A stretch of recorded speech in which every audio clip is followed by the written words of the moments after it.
অসুস্থ হয়ে মঞ্চেই পড়ে যান, হাসপাতালে ভর্তি বিশাল। অসুস্থ হয়ে হাসপাতালে ভর্তি জনপ্রিয় তামিল অভিনেতা বিশাল। জানা গেছে হঠাৎ করেই মঞ্চে পড়ে গিয়ে অজ্ঞান হয়ে যায় এই তারকা।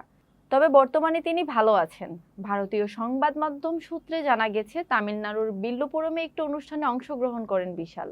তবে হতবাক করা ঘটনা যে তিনি মঞ্চেই অসুস্থ হয়ে পড়ে যান এবং অজ্ঞান হয়ে যান। তাকে দ্রুতই কাছাকাছি একটি বেসরকারি হাসপাতালে নিয়ে যাওয়া হয়। তামিল মাস উৎসবে অংশ হিসেবে রবিবার রাতে ট্রান্সজেন্ডার সম্প্রদায়ের জন্য মিস কুবাকাম 2025 নামে একটি সৌন্দর্য প্রতিযোগিতার আয়োজন করা হয়েছিল। অনুষ্ঠানে বিশাল ছাড়াও আরও উপস্থিত ছিলেন। অভিনেতার স্বাস্থ্য নিয়ে উদ্বেগ সৃষ্টি হয়েছে ভক্তদের মনে, কারণ এই বছর জানুয়ারিতে ডেঙ্গু থেকে সেরে উঠলেও ভাইরাস জ্বরে বেশ ভুগছেন তিনি। এবার মঞ্চে এভাবে অসুস্থ হয়ে পড়া বেশ চিন্তার ভাঁজ ফেলেছে বিশাল অনুরাগীদের মনে। অভিনেতার ম্যানেজার হরি কৃষ্ণ জানান, বিশাল বেশ কিছুদিন ধরে জ্বর ও অতিরিক্ত ক্লান্তিতে ভুগছিলেন। তার ব্যস্ত সময়সূচি এবং খাবার না খাওয়ার কারণে তার শারীরিক অবস্থা আরও খারাপ হয়ে পড়ে। বর্তমানে এই অভিনেতার অবস্থা স্থিতিশীল এবং তিনি ধীরে ধীরে সুস্থ হয়ে উঠছেন। বিশালকে সর্বশেষ দেখা গেছে মাদাগজ রাজা চলচ্চিত্রে।